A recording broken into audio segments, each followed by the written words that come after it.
আমেৰিকাত আৰম্ভ হ'ল ট্ৰাম্প শাসন। শপত গ্ৰহণৰ পাছতে ট্ৰাম্পৰ কেইবাটাও গুৰুত্বপূৰ্ণ সিদ্ধান্ত বাতিল। বাইডেনৰ দিনত লোৱা ৭৮টা সিদ্ধান্ত। দ্বিতীয়বাৰৰ বাবে মাৰ্কিন যুক্তৰাষ্ট্ৰৰ ৪৭ সংখ্যক ৰাষ্ট্ৰপতি হিচাপে ২০ জানুৱাৰীত শপত গ্ৰহণ কৰে ডোনাল্ড ট্ৰাম্পে। শপত গ্ৰহণৰ পাছতে ট্ৰাম্পে গ্ৰহণ কৰে বহুকেইটা গুৰুত্বপূৰ্ণ সিদ্ধান্ত।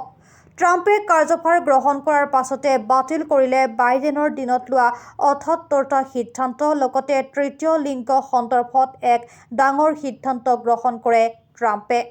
এই সন্দৰ্ভত ট্ৰাম্পে কাৰ্যকৰী নিৰ্দেশত স্বাক্ষৰ কৰিব বুলি জনাই সিদ্ধান্তসমূহ ক্ৰমে বিশ্ব স্বাস্থ্য সংস্থা অৰ্থাৎ WHOৰ সদস্য পদত্যাগ আমেৰিকাৰ, পেৰিছ জলবায়ু চুক্তিৰ পৰাও আঁতৰিব আমেৰিকা, কেপিটেল হিলছ আক্ৰমণৰ ১৫০০ অভিযুক্তক ক্ষমাদান, ফেব্ৰুৱাৰীৰ পৰা মেক্সিকো কানাডাৰ ওপৰত ২৫% শুল্ক, ট্ৰাম্পে গালফ অৱ মেক্সিকোৰ নাম সলনি কৰি গালফ অৱ আমেৰিকালৈ সলনি কৰা আদেশত স্বাক্ষৰ প্ৰদান কৰে।